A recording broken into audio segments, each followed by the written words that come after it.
I think it's incredibly important to get the move to adult services right from the very beginning, because if you don't, then I think that impact it can have on the person with diabetes can last a very long time. It was certainly my experience when I went to adult services. It was kind of just, okay, here's your new team, thanks for working with us kind of thing. There was no sort of integration between the services or anything like that. When you live with a condition such as type 1 diabetes, the teenage years and the early 20s is one of the most difficult periods. All the data will show you that, and you kind of go a little bit off track. So I'm hoping that we can better achieve results for young people by helping them and giving them the tools to manage their diabetes themselves by getting our services right and ready for that.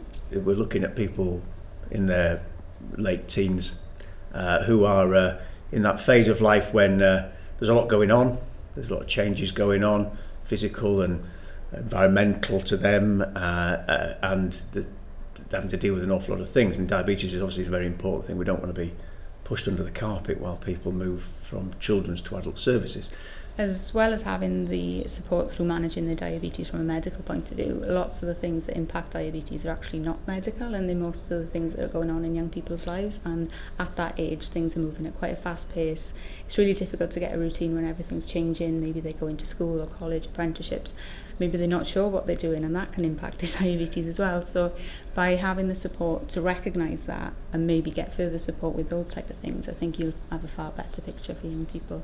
What's also really important is that we offer some a bit of head support in the form of psychology, because we all struggle at times with everything that's going on in our lives. We really need to be getting the support in there early. I think it's a time when young people are really, really vulnerable, and if we don't get it right, we just know that the consequences can be really, really severe. I think a lot of what we do with this age group as people enter adulthood is key in how people go on seeing us for a good number of years yet and engaging with us. I think their relationship with diabetes is really, really key, and so having the ability to be able to support them emotionally with everything they're going through is really, really important. A lot of the involvement that's been in setting this standard is with people who actually have and live with type 1 diabetes, because at the end of the day, no matter what the clinicians say, it's people that have been there and had to do it and been through this particular period of life with type 1 diabetes that would really, really need the opinions of on what works. There's different sort of protocols and things when it comes to moving at the minute, and obviously that means that some patients are receiving better care than others. I think for parents it's going to really help to reduce some of their anxieties about this big change that's coming up. It will let them know what's going to be happening, let them know what to expect and what they should be asking for from their services. I think this standard will help in a few ways. I think it will help staff to know what's expected, what they should be aiming for and what the best standard is.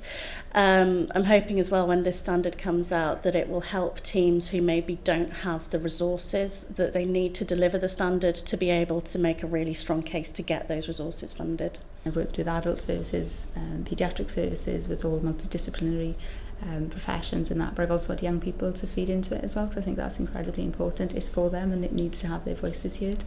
For me as a psychologist, the fact that psychology and mental health support is a really central part of the standard is very exciting. I think what I'm excited most about the standard is that the quality of care that young people will receive will be far better right across Wales, and that doesn't matter where the child or young person is living in Wales, they will receive the best possible care.